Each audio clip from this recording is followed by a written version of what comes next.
DGP Shri વિકાસ સહાય સાહેબના માર્ગદર્શન હેઠળ આઈજીપી શ્રી પ્રેમવીરસિંહ સાહેબની સૂચના અને માર્ગદર્શનથી વલસાડ જિલ્લા પોલીસે એક ઓપરેશન હન્ટની શરૂઆત છેલ્લા 3 મહિનાથી કરી છે।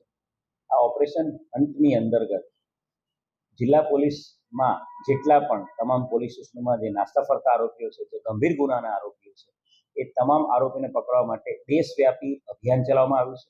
અને આ ઓપરેશન હન્ટ અંતર્ગત પારડી પોલીસ સ્ટેશનમાં ફેબ્રુઆરી મહિનામાં એક આરોપી આશીષ અગ્રાવત એને પકડવામાં આવ્યો હતો, અશોક અગ્રાવત એને, અને એની પાસેથી ગાંજાનો 2 કિલો જેટલો જથ્થો મળી આવ્યો હતો।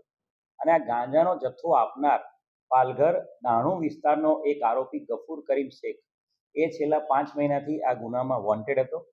ક્રાઇમ બ્રાન્ચે આ બાબતે વર્કઆઉટ સ્ટાર્ટ કર્યું હતું અને ક્રાઇમ બ્રાન્ચે જે વર્કઆઉટ ટેકનિકલ એનાલિસિસ અને જે બીજું વર્કઆઉટ કર્યું એના આધારે એક ચોક્કસ માહિતી આધારે પાલઘર દાણું ખાતેથી આ ગફુર કરીમ શેખ એની ધરપકડ કરવામાં આવી છે। એનડીપીએસના વોન્ટેડ આરોપીને ધરપકડ કરીને એને ફર્ધર પૂછપરછ હાલ ચાલુ રાખવામાં આવી છે। અને આ અનુસંધાન અન્ય કોઈ તપાસમાં કંઈ નામ ખુલે તો એ બાબતે પણ આગળ વર્કઆઉટ કરવામાં આવશે।